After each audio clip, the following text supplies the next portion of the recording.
I think he has pretty low self-esteem. But hey, it's hardly my place to say anything. What he's achieved already puts most people to shame. And nobody's perfect. I just wouldn't want to upset him. That's all. I see. Well, thank you for sharing that with us. Not a problem. And just for the record, there's absolutely nothing wrong with the price of my fish. The more times you say it, the less convincing it becomes. Doesn't have a lot of mora to his name. Okay, let's keep going. Hey, it's you guys! Wait, what's the phrase? Oh yeah, honored to meet you. What brings you to me? The truth is, we are but newcomers to this territory. We heard tell of a great martial artist, Master Dugu, who knows everything there is to know. Hence, we sought you out to ask for your guidance. Really? People said I know everything there is to know? But of course, we also heard that Master Dugu is a kind and virtuous swordsman who never turns away anyone who comes with questions. Great! So what do you wish to know? Nothing happens on this street that I don't know about. Now she's lying to a kid. So, Master Dugu, have you heard of one by the name of Jur-E? Sure have. You mean that guy that all the grown-ups are talking about these days?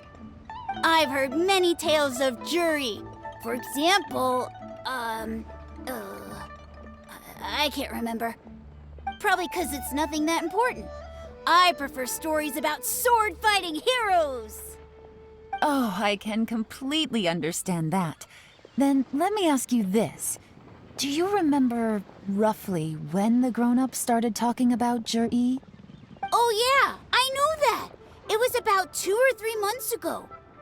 Before that, people always used to talk about jury in a kind of nasty tone of voice. But 2 or 3 months ago, suddenly everyone started to like him. Sometimes he gives me candies, so I'm glad that people are starting to like him now. Just as I thought. Huh? What do you mean?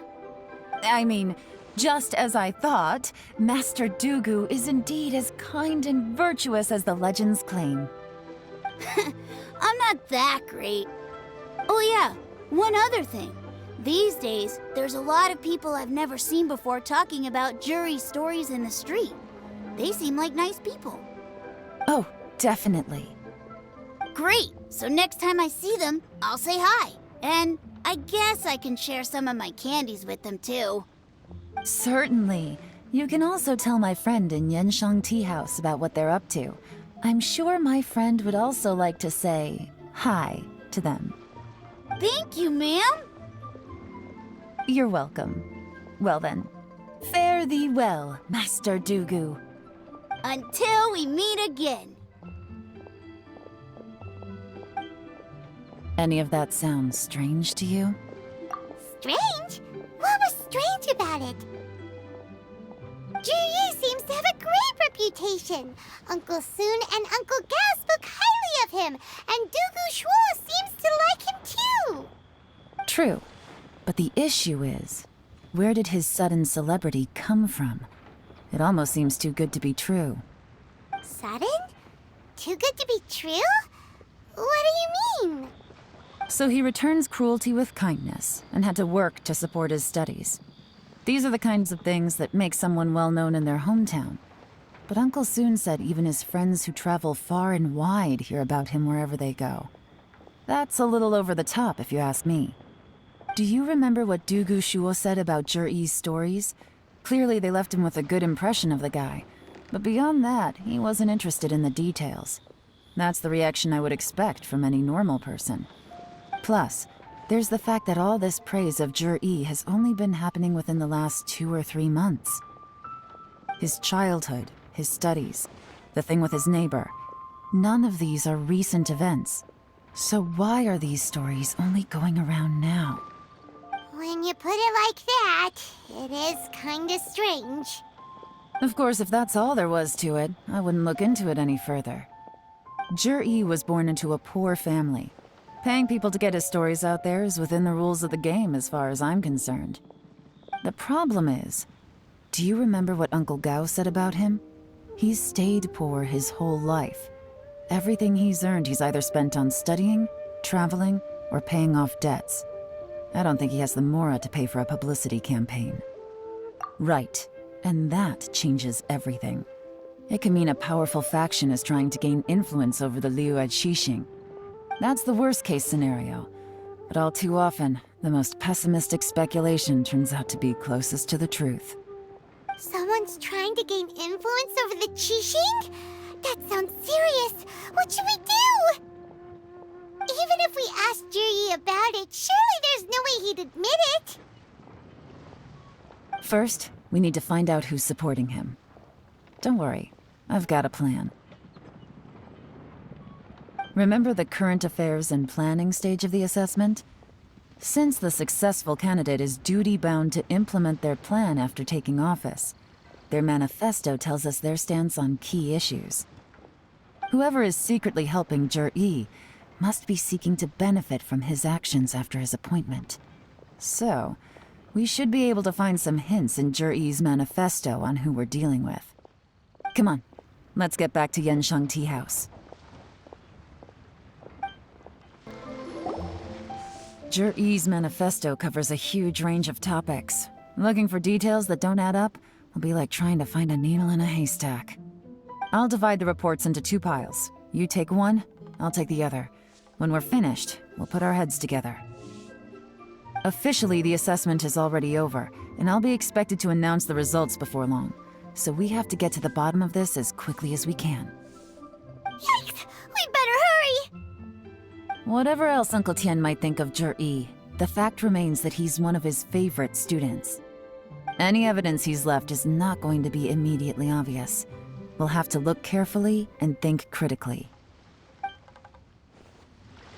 Still a lot to get through. Well, we gotta start somewhere.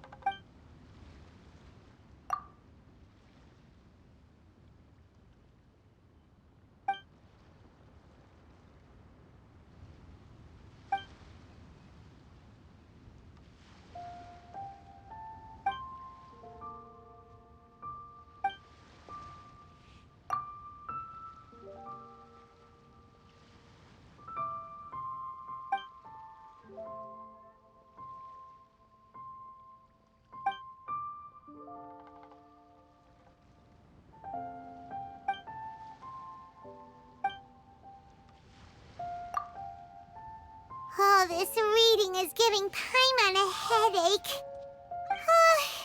Let's take a break. Looks like I'm the first one back, as usual. Oh, hey! It's one of Yelan's little helpers, Shanghua! If you're back, that means you finished investigating Tianwei, right? You betcha. I visited all the commerce guilds and gathered a wealth of information. Every time they asked me to leave, but I always had another trick up my sleeve. Don't drag this out. Just tell us your findings. Yes, Lady Yelan. To summarize my findings, most people who've had interactions with Tianwei will start out complaining about how proud and arrogant he is, but then go on to give a generally positive appraisal of him. The young master of the Feiyun Commerce Guild said that Tianwei appears arrogant, but he's very scrupulous in the way he works. Once he signs a contract with somebody, he treats them fairly regardless of their background. Who'd have thought? Is it possible that his reputation is fake? Is there any way you can check the accounts of the businesses under his name? In theory, that should be very difficult, but here's the thing. I asked around and found out that almost all of Tianwei's accounts are open to the public. Where he buys from and sells to should be confidential business information, but he doesn't seem interested in protecting it at all.